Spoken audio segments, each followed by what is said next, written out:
السلام عليكم ورحمة الله وبركاته. اللهم صل وسلم وبارك على سيدنا محمد. ازيكم يا بنات، عاملين ايه؟ يلا بينا مع بعض نعمل طبق كشري كده سريع، مش هياخد في ايدينا دقايق. هنعمل كشري مصري كله في حلة واحدة. يلا بينا مع بعض نشوف هنعمل ايه. اول حاجة كده بدأنا بالبصل بتاعنا، قطعته كده جوانح رفيعة كده خالص، كله بمقدار واحد. تمام كده. معايا بصلتين كبار، هحط عليهم معلقتين من النشا واقلب البصل بالنشا كويس جدا جدا لحد ما البصل يشرب النشا مع رشه من الملح كده. تمام. هسيب بقى المعلقه كده واقلب البصل كله كده لحد ما اشبع البصل بتاعنا بالنشا خالص عشان كله يبقى متغلف كده مع بعضه. وفي الوقت دوت حاطه طاسه كده على النار، تمام، او حله كده، هحط فيها مقدار الزيت كله اللي هستخدمه في الكشري. هكتر كده الكميه لان انا هعمل من الزيت دوت الكشري كله، وهعمل منه الصلصه بتاعت الكشري، فمحدش يقول كتير. تمام. هنا بقى عملت الزيت اهوت. هختبره كده اشوفه سخن ولا لا. لسه ما سخنش، هسيبه شويه كده بس على ما يسخن، وبعد كده هبدا انزل بالبصل بتاعي وانا بوزعه. توزعيه، ما تنزليش كله بيه مره واحده في مكان واحد، لا وزعيه كده علشان ياخد معاك يعني قرمشه وما يمسكش في بعضه كده. تمام كده. وسيبيه بقى كده هز بس الحله كده هزه كده بالحله، وما تقلبيش بالمعلقه لحد ما تحس اللي هو بدا خلاص يتشمع وكده. لما نستخدم الزيت اللي هو بعد تحمير البصل بيخلي طعم الكشري بتاعك جميل جدا جدا وبيفرق جدا في الطعم. ما شاء الله يا بنات. الكشري الحلوه واحده تاني، انا اول مره اجربه، بس بعد كده هعمله كده على طول، بيبقى جميل جدا جدا. ما بياخدش معاكي مواعين ولا بياخد معاكي وقت، كله في حله واحده، بيبقى سهل جدا وجميل. شايفه البصل بتاعتنا بقى لونها ذهبي جميل اهوت. هبدا اطلعها بقى كده على مناديل من المطبخ. تمام. واصفيها كويس جدا جدا بالمقصوصه دي كده، صفيها كويس جدا. واقوم مطلعاها كده على مناديل من المطبخ وانا بفرده برضو، وتكون مفرداه. تمام كده. شوفوا شكل البصل بتاعتنا جميله جدا. يلا بقى ننقل نص الزيت بتاعنا في حله تانية. انا هنا نقصت من الزيت واديت نص الزيت دوت. حله هعمل فيها التسبيكه الصلصه بتاعت الكشري، وحله هحمر فيها الشعريه. الحله اللي كنت بحمر فيها البصل حطيت فيها شعريه، كوبايه من الشعريه. تمام. وهبدا اقلبها كده على طول. خدوا بالك الشعريه بتاخد معاكم لون دهب على طول، وكمان الزيت بتاعنا سخن، فمش هتستحمل معاكي في ايدك، ما تسيبهاش. حمراها على طول كده. في الوقت ده كانت انا مجهزه كوبايه من الرز، غسلاها ومصفياها مش نقعاها، غسلاها بس كده. وساعه ما خدت لون دهبي كده، تمام، هنزل عليها بكوبايه من الرز بتاعنا غسلاه ومصفي. تمام اهوت. كل ده على نار عاليه عشان اشوح الرز. الزيت بتاعنا كتير هيخلي حبايه الرز بتاعتك مفلفله، وهيخلي الرز بتاعك حلو كده مش معجن. قلبي بقى الشعريه مع الرز كده.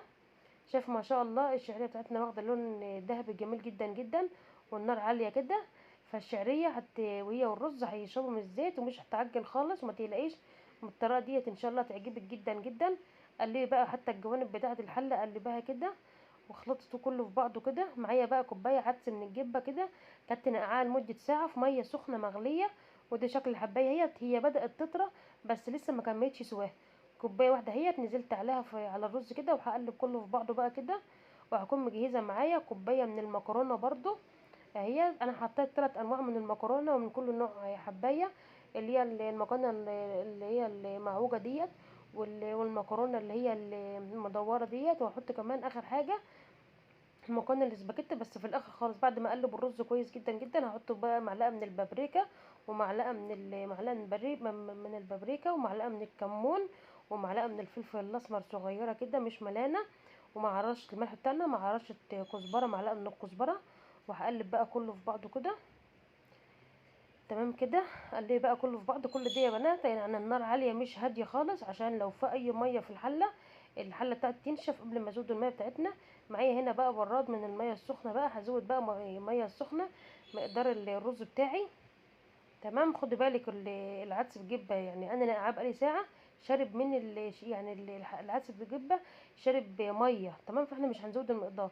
جت بقى في الاخر كوبايه من الشعريه كده اللي هي الاسباجيتي كده، وزعتها كده بقى على الوش كده من فوق.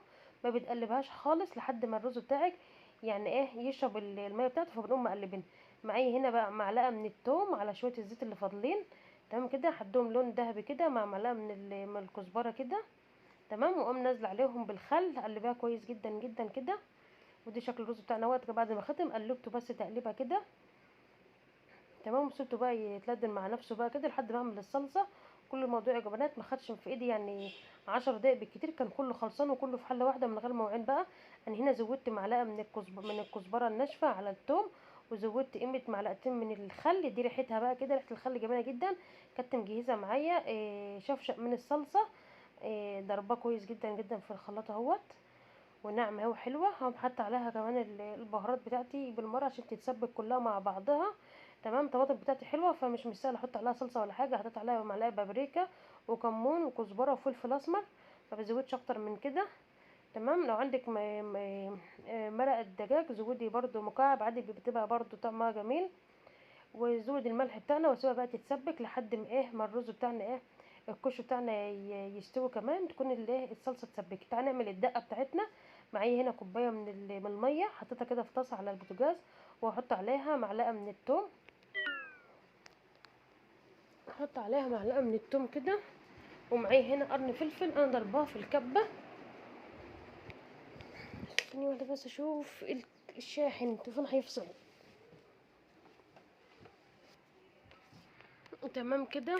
هنا بقى حطيت معلقه، كان عندي توم مفروم كده في الكبه بتاع فلفل، قمت حطاه برده كمان، واحط عليه بقى كزبره وملح وعصرتين ليمون هما مع خل. دي بقى يا جماعه الدقه ديت على النار مش دقه بارده، ممكن تعملوا كل المكونات دي على البارد بيبقى لها طعم، وعلى النار بيبقى لها طعم تاني. تمام كده.